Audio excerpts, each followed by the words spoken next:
Hello दोस्तों, नमस्कार। Welcome to this video. उम्मीद करता हूँ आप सब बहुत बढ़िया होंगे और आपकी जीआईसी एलटी ग्रेड और लेक्चरर की तैयारी भी बढ़िया चल रही होगी। तो साथियों, आप जानते हैं कि कल के डेट में आपके जीआईसी एलटी ग्रेड के बचे हुए 8 विषयों के एग्जाम की डेट अनाउंस हो गई है। तो मतलब 6 विषय का ऑलरेडी डिसाइड हो चुका था कि दिसंबर में आपका एग्जाम होगा और बचे हुए 8 विषय कंप्यूटर को छोड़ करके आपका जनवरी में एग्जाम की डेट अनाउंस हो गई है। तो जब एग्जाम की डेट अनाउंस हो जाती है, डेट आपको मिल जाता है, तो निश्चित तौर पर फिर पढ़ाई करने का एक अलग ही मजा होता है, क्योंकि हमारे पास एक टारगेट होता है। आज के इस वीडियो के माध्यम से इन बचे हुए दिनों में आप कैसे तैयारी करेंगे, क्या रणनीति बनाएंगे, क्या स्ट्रेटेजी आपकी होगी, कैसे जीएस तैयार करेंगे, कैसे प्रैक्टिस करेंगे, कंप्लीट इंफॉर्मेशन कंप्लीट तरीके से इस वीडियो के माध्यम से हम बात करेंगे। अगर आप इस वीडियो को पूरा देखते हैं और फॉलो करते हैं तो निश्चित तौर पर आपको अपने जीआईसी एलटी ग्रेड की तैयारी में एक अलग लेवल का चेंजेस देखने को मिलेगा और निश्चित तौर पर आप सकारात्मक तरीके से अपनी तैयारी को आगे बढ़ाएंगे। सबसे पहले मैं बात ये करूंगा, अभी जो तैयारी करनी वो प्रीलिम्स के अकॉर्डिंग करनी है। ठीक है, हो सकता है आपका सिलेबस तैयार हो गया हो सकता है कुछ साथी ऐसे हैं जिनका जो है अभी उन्होंने पढ़ना भी ना शुरू किया हो। तो आपका पहला ये टारगेट होना चाहिए कि किसी भी कंडीशन में आप उन 15 गुना सीट में आप शामिल हो सके, जिससे आप मेंस के एग्जाम में पार्टिसिपेट करें। भले भी आपकी तैयारी पूरी हो गई हो, लेकिन मेंस के लिए अभी बहुत ज़्यादा परेशान होने की जरूरत नहीं है। इसलिए मैं ऐसा कह रहा हूँ कि जब आपका एग्जाम होगा उसके बाद कम से कम 3 से 4 महीने आपको मेंस के लिए समय मिलेंगे और तब चूंकि सिलेबस यही है, आपकी तैयारी पूरी रहेगी, तो बस आपके पास प्रैक्टिस करने का जो है जरूरत रहेगी। तब आप आराम से प्रैक्टिस करके अपने मेंस की तैयारी कर सकते हैं। ठीक है, तो इसलिए पहला फोकस ये होना चाहिए कि आपका किसी तरीके से प्रीलिम्स क्वालिफाई हो। ठीक है, अब उसके बाद दूसरी चीज मैं एक और इंपॉर्टेंट बताना चाहूंगा कि भैया अभी भी संभव है। अगर आपको लगता है कि आप अभी भी तैयारी करके नौकरी चाहिए तो बिल्कुल करिए। ठीक है, और उससे पहले एक इंपॉर्टेंट चीज ये बताना चाहूंगा कि जो भी आपको एग्जाम की डेट मिली हो, चाहे 6-7 दिसंबर मिली हो, 21 दिसंबर मिली हो या आपका जनवरी की कोई डेट हो, जिस डेट को आपका एग्जाम है उस डेट से 1 सप्ताह पहले की डेट को आप मान करके तैयारी करिएगा। ये मान लीजिएगा कि अगर आपका 6 या 7 दिसंबर को आपका एग्जाम है तो ये मान लो कि 1 दिसंबर को आपका एग्जाम है। ठीक है, इस तरीके से उतना ही समय आपको देना है, मतलब मानना नहीं है, उसको फॉलो करना है। ठीक है, और बाकी कैलेंडर में छाप दो कितना दिन है आपका बस, और उसके बाद मतलब आपका जीवन बिल्कुल बदलने वाला है। इसलिए जितनी आप मेहनत कर सकते हैं, जितनी ताकत लगा सकते हैं, जितनी एनर्जी लगा सकते हैं, वो सब कुछ लगा दीजिए। बस किसी तरीके से अपना जो है इस जो है वैकेंसी में एक सीट को आप कंफर्म करिए। उसके लिए अब आपको कैसे तैयारी करनी उस विषय पर हम बात करेंगे। सबसे पहली चीज मैं आप लोगों को ये बताना चाहूंगा मित्र, आपको जीएस पर मैं सबसे पहले बात करूंगा आज के इस वीडियो में। जीएस की इंपॉर्टेंस को आपको सबसे पहले समझना पड़ेगा। देखिए, आपका सब्जेक्ट अंग्रेजी हो सकता है, एसएसटी हो सकता है, मैथ्स हो सकता है। आपने अपने सब्जेक्ट को हाई स्कूल में पढ़ा, इंटर में पढ़ा, ग्रेजुएशन में पढ़ा, एमए भी किया आपने, एमएससी भी किया है आपने। हो सकता है कि आप उसकी तैयारी भी अच्छे से कर रहे हैं, आपका विषय अच्छा है और जो कॉम्पिटिटर है आपका उसका भी विषय अच्छा है। लेकिन जो जीएस वाला पोर्शन है, जीएस एक ऐसा पोर्शन है जो आपके लिए भी नया है और सामने वाले के भी लिए नया है। यही आपके लिए डिफरेंशिएट क्रिएट कर सकता है, क्योंकि आप जानते हैं यही 7 साल से क्या हो रहा है, 7 साल बाद ये वैकेंसी आई है। ठीक है, 2018 के बाद 25 में। तो जो लड़के हैं वो सब मेहनत कर रहे हैं, सब तैयारी कर रहे हैं, सब लगे हुए हैं। तो यहां पर एक चीज इतना समझ लीजिएगा कि जीएस एक बहुत बड़ा रोल प्ले करने वाला है। इसलिए जीएस को इग्नोर मत करिएगा, कम से कम 1 से 1.5 घंटे दीजिए। अब उसको तैयार करने के लिए ऐसा नहीं है कि अब आपको पीसीएस बन जाना है, पूरा बढ़िया सब कुछ छोड़ छाड़ के जीएस तैयार करो, नहीं। जीएस के आप पीवाईक्यूज को सॉल्व करिए उत्तर प्रदेश लोक सेवा आयोग की, जैसा मैं करा रहा हूं।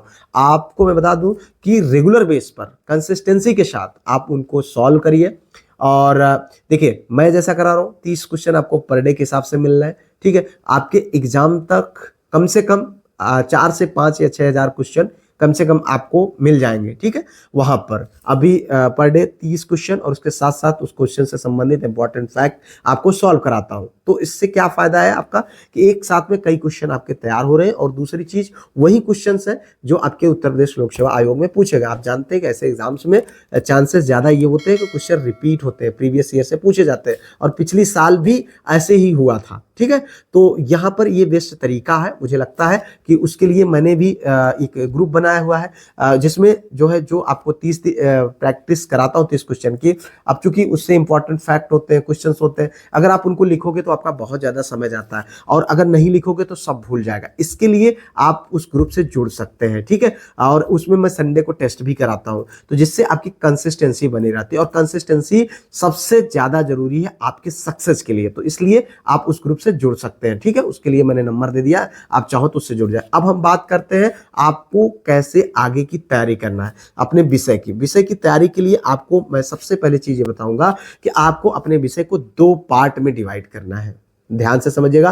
पहला पार्ट आपका ये होगा कि उस पार्ट को आप चिन्हित करिए कि कौन सा ऐसा टॉपिक्स है, कौन सा ऐसा सिलेबस का आपका पार्ट है जो आपका पूरी तरीके से तैयार हो चुका है, जिसको आपको रिवीजन करेंगे आपका काम चल जाएगा। और कौन सा ऐसा पार्ट अभी बचा है, 1 2 3 जो भी है बचे हो, आप कौन सा ऐसा पार्ट बचा हुआ है जो अभी तक आपने पढ़ा नहीं है।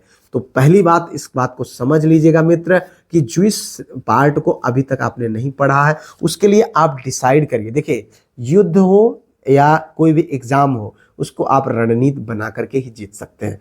आप जो है, इस समय है स्मार्टनेस का, मेहनत हर कोई कर रहा है, लेकिन जो स्मार्टली मेहनत करेगा सिलेक्शन उसी का होगा। इसलिए सबसे पहला काम क्या करना है आपको कि आप जो भी आपका सिलेबस के जो भी पार्ट्स है जिसको अभी तैयार नहीं, जिनको आपने पढ़ा नहीं है, जिनको अभी तक आपने देखा नहीं, उनको एक पेज पर लिखिए, और उसके सामने ये भी लिखिए कि इस पार्ट को, इस टॉपिक को मुझे कहाँ से पढ़ना है। देखिए, एकदम डिसाइड करना पड़ेगा आपको कि इस टॉपिक को मुझे इसी जगह से पढ़ना है, बस, और कहीं से नहीं, ठीक है। और इसके साथ साथ वो चाहे वीडियो हो, चाहे वो किसी टीचर से पढ़ रहे हो, चाहे आप जो है किसी किताब से पढ़ रहे हो, एकदम से क्रिस्टल क्लियर उसके सामने आप लिखिए। और उसके बाद पढ़ते वक्त जो है शॉर्ट नोट्स आप अपना बनाते जाइए, इंपॉर्टेंट फैक्ट को लिखते जाइए आप, जिससे कि क्या हो, कम समय में आपको रिवीजन करने का आपके पास मतलब अवसर रहे।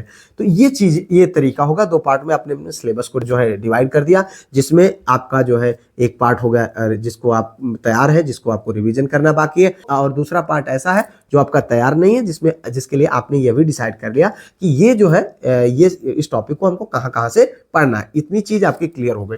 अब उसके बाद आगे बढ़ना है। अब आपको क्या करना है, प्रैक्टिस। ध्यान से समझिएगा मित्र, प्रैक्टिस आपको करना स्टार्ट कर देना चाहिए। अगर आप जो है, जो भी आपको डेट दी गई, और उसमें भी ध्यान दीजिएगा, प्रैक्टिस आपको कैसे करना है इस पर विशेष ध्यान दीजिए। प्रैक्टिस आपको उसी टाइम पर करना है जिस टाइम पर आपको एग्जाम का जो समय है। जैसे मान लीजिए आपका एग्जाम 10 बजे से 12 बजे तक है, या 3 बजे से 5 बजे, या 2 बजे से 4 बजे, जो भी आपके एग्जाम का टाइम है, उसी टाइम पर आपको प्रैक्टिस करना है। बहुत बड़ी चीज है, बहुत इंपॉर्टेंट चीज है। अब इसमें आप प्रैक्टिस की आदत लगा सकते हैं जब आपका सिलेबस नहीं तैयार है, तो यूथ की बुक्स है, घटना चक्र की किताबें हैं, बहुत ऐसी मार्केट में उपलब्ध है, आप उनको ले सकते हैं। और मैं जो है आपको बता दूं कि उसमें टॉपिक वाइज प्रैक्टिस सेट दिए हुए हैं, आप उनको प्रैक्टिस कर सकते हैं, ठीक है। उनको आप प्रैक्टिस करिए, और इससे क्या होगा कि अगर मान लीजिए आपका सिलेबस पूरा कंप्लीट नहीं है तो आप टॉपिक वाइज प्रैक्टिस करिए, ठीक है। अब अगर मान लीजिए आपका सिलेबस कंप्लीट है तो आप फिर पूरे कंप्लीट टेस्ट दे सकते हैं। बहुत मार्केट में किताबें हैं, मैं आपको किसी एक किताब का नाम नहीं लूंगा, बहुत पब्लिकेशंस है और बहुत अच्छे अच्छे किताबें प्रैक्टिस सेट उपलब्ध है। उसके साथ साथ आपको PYQ सॉल्व करें, लेकिन इतना समझ लेना मित्र, प्रैक्टिस आपको उसी टाइम पर करना है जिस टाइम पर आपका एग्जाम है। इतना समझ लेना, बहुत इंपॉर्टेंट रोल प्ले करेगा आपके एग्जाम में। इस बात को आप समझ लीजिए, बिल्कुल भी हल्के में मत लीजिएगा। इन सारी चीजों को जब आप कंप्लीट कर लेते हैं तो आप निश्चित तौर पर देखिएगा सकारात्मक दिशा में आपकी पढ़ाई आगे बढ़ेगी, और आप आसानी से अपने एग्जाम की ओर बहुत सहजता के साथ बढ़ेंगे। अब चूंकि एक देखिए साइकोलॉजी होती है हमारी कि हम अपने हर पार्ट को कवर कर रहे हैं। देखिए 1 घंटे, आधे घंटे, 1.5 घंटे आपने जीएस को दिया, आपको लग रहा है कि हाँ मेरा काम जीएस पर भी हो रहा है। अब आपने जो है प्रैक्टिस भी कर रहे हैं, आपको भी लग रहा है कि हाँ मेरा प्रैक्टिस भी चल रहा है। अब अगर आपने जो है, जो आपका ऐसा पार्ट है जिसको आपने का तैयार नहीं, उस पर भी आप काम कर रहे हैं, आपको भी ये लगेगा कि हाँ यार उस पर भी मेरा काम चल रहा है। जो आपने तैयार कर लिया, रिवीजन भी उस पर चल रहा है। इस तरीके से आपको आगे बढ़ना, और इसके साथ साथ और एक छोटा छोटा टारगेट दीजिए, उस टारगेट को आप अचीव करिए। हर सप्ताह का आपका अपना टारगेट डिसाइड करिए कि इस टारगेट तक, मतलब इस सप्ताह तक मुझे इतना कर लेना है, इस टॉपिक को सॉल्व कर लेना है, इसको प्रैक्टिस कर लेना है, ऐसा कर लेना, वैसा कर लेना, ठीक है। एक 15 दिन का आपका टारगेट हो, 20 दिन का टारगेट हो, महीने भर का टारगेट हो, और डेली का तो कुछ ना कुछ छोटा छोटा टारगेट बनाइए। इस तरीके से करके आप धीरे धीरे करके आगे बढ़ेंगे। निश्चित तौर पर देखिएगा आपकी तैयारी एक बहुत ही अच्छे लेवल की होगी और आप एग्जाम में बिल्कुल बहुत अच्छा परफॉर्मेंस करके आएंगे। उसके बाद फिर एग्जाम प्रीलिम क्वालिफाई करिए, मेंस की तैयारी करते हैं। मिलते हैं किसी और वीडियो में किसी और टॉपिक पर, तब तक के लिए जय Hind, Vande Mataram, best of luck.